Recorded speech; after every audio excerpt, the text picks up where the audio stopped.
Okay, so hello students, this is Suresh Bajpayee in front of you. Suresh Bhaiya, a scientist, an IITian, and a teacher, a poet, and a lot of more here for you here. This is my introduction.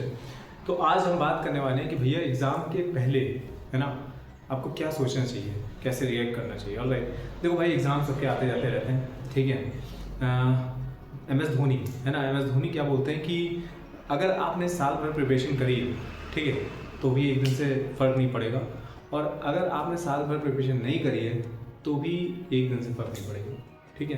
तो student जब आपका exam होना तो आपका attitude ऐसा होना चाहिए that you are the most knowledgeable person in the exam hall, right. जब भी आप कुछ सीख रहे हो, ठीक है, उस समय आपका एटीट्यूड मान लो ऐसा है कि आपको कुछ नहीं आता, लेकिन जब आप एग्ज़ाम हॉल में जाओ ना तो आपका कॉन्फिडेंस लेवल ऐसा होना चाहिए कि I can do it, you can do it, right, clear.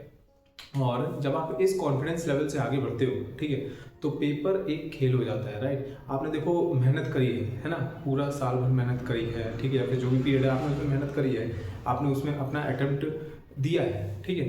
तो उसके बाद जब आप एग्ज़ाम हॉल में जा रहे हो तो डर क्यों, ठीक है, आपको क्यों डरना है, राइट। आपको बस आराम से जो आ रहा है वो करना है, ठीक है, डरना नहीं है भाई। कर्मण्येवाधिकारस्ते मा फलेषु कदाचन, ठीक है, कर्म करते जाओ, फल की चिंता मत करो भाई। फल की चिंता करोगे तो डर आएगा, ठीक है। आप जिस एग्ज़ाम हॉल में जा रहे हो एग्ज़ाम देने, उसके पहले आपको अपने आप से बोलना है कि मैंने पूरे साल अच्छे से पढ़ाई करी है, ठीक है, और ये एग्ज़ाम मेरा बहुत बेहतरीन जाने वाला है, ठीक है। फिर चाहे वो कोई भी एग्ज़ाम हो, चाहे आपका बोर्ड एग्ज़ाम हो, चाहे IIT JEE का एग्ज़ाम हो, चाहे गेट का एग्ज़ाम हो, या किसी गवर्नमेंट जॉब का एग्ज़ाम हो, IOCL एंड ऑल, किसी का भी एग्ज़ाम हो, ठीक है, आप वो एग्ज़ाम क्रैक कर ले जाओगे, ठीक है। बस आपको क्या चाहिए, आपको कॉन्फिडेंस चाहिए है। उस एग्ज़ाम के पहले आपको बिल्कुल डीमोटिवेट नहीं होना है, ठीक है ना। उस एग्ज़ाम के पहले आपको डीमोटिवेट नहीं होना है, अपने आप से यही बोलना है बार बार कि I can do it, I can do it, I can do it, this is my exam and I will crack it, I will crack it any how, ठीक है, क्लियर। और शांति से लंबी गहरी सांस लेके उस पेपर को अटेम्प्ट करना है, ठीक है। कभी कभी क्या होता है, एग्ज़ाम हम देते हैं तो एग्ज़ाम के बीच में ही हम नर्वस हो जाते हैं भाई। एक दो क्वेश्चन नहीं हुए, ठीक है, तो आप नर्वस हो गए, या फिर स्टार्टिंग के क्वेश्चन नहीं हुए तो आप नर्वस हो गए। भाई अभी पूरा पेपर इंतज़ार कर रहा है, ठीक है, पूरा मान लो 100 क्वेश्चन है, एक दो क्वेश्चन नहीं हुए तो क्या फ़र्क पड़ता है, कोई फ़र्क नहीं पड़ता। आपकी स्टार्टिंग कैसे हुई है इससे कोई फ़र्क नहीं पड़ता, आप एंड कैसे करोगे इससे फ़र्क पड़ता है, ठीक है, क्लियर। लोग कहते हैं कि भाई साहब पहला क्वेश्चन एग्जाम में बनना चाहिए, पहला क्वेश्चन पेपर में बनना चाहिए, उसी से मोमेंटम डिसाइड हो जाता है। मैं कहता हूँ नहीं, अगर मान लो नहीं भी बना पहला क्वेश्चन तो आप सतर्क हो जाओगे कि पेपर टफ है या कुछ ऐसा है उसमें, ठीक है। अभी आपके 99 क्वेश्चन तो इंतज़ार कर रहे हैं, चाहे वो किसी भी एग्ज़ाम की मैं बात करूँ, एक जनरल मैं परसेंटेज में बात कर रहा हूँ, ठीक है। तो आपको कभी भी भाई ना एग्ज़ाम को के पेपर को देख के विचलित नहीं होना है, ठीक है ना, एकदम डिस्टर्ब नहीं होना है, ठीक है।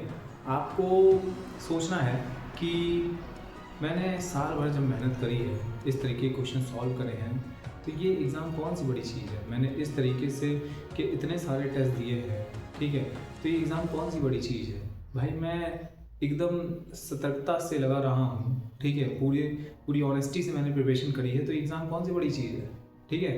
और मान लो दोस्त कि ये एग्ज़ाम हल्का फुल्का इधर उधर हो भी जाता है, तो क्या ये लास्ट एग्ज़ाम है आपकी लाइफ का, नहीं ना, ठीक है। APJ अब्दुल कलाम जी क्या कहते हैं, APJ अब्दुल कलाम कहते हैं कि what is fail, fail is FAIL, fail is first attempt in learning, ठीक है। मीन्स अगर आप पहली बार फेल होते हो तो इसका मतलब ये नहीं कि ये एकदम एंड है लाइफ का, नहीं, this is your first attempt, clear. भाई जो सीख रहा है वही तो फेल होगा, जो सीख ही नहीं रहा वो फेल क्या होगा, ठीक है। आपने अटेम्प्ट किया, just clap for your self और आगे बढ़ो, ठीक है, अपनी ये ताली बजाओ खुद ही और आगे बढ़ो कि that you have given it a try, clear. बहुत लोग तो ट्राई नहीं देते हैं, डर जाते हैं कि हम इस बार एग्जाम नहीं देंगे, फेल हो गए तो क्या अगली बार देंगे, ठीक है। At least you have given a try, you are ahead of them, ठीक है। दूसरी चीज़, भाई एक कहानी सुनाता हूँ आपको, winners, who are the winners, ठीक है। तो होता क्या है कि जब हम कोई खेल खेलते हैं ना, ठीक है, तो उस खेल के एंड में हम देखते हैं कि भाई मैं जीता कि नहीं। एक्चुअली हमारा एटीट्यूड ऐसा नहीं होना चाहिए, ठीक है।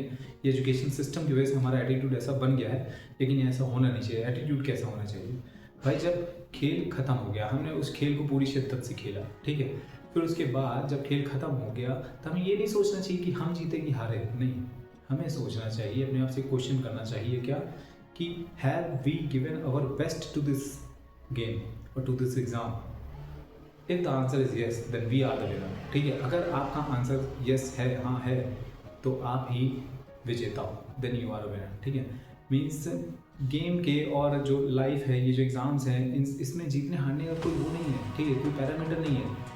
That you have to decide that you have given your best और not. At the end of the exam you have to ask this question, right. If the answer is yes that you have given your best, then you are winner, clear.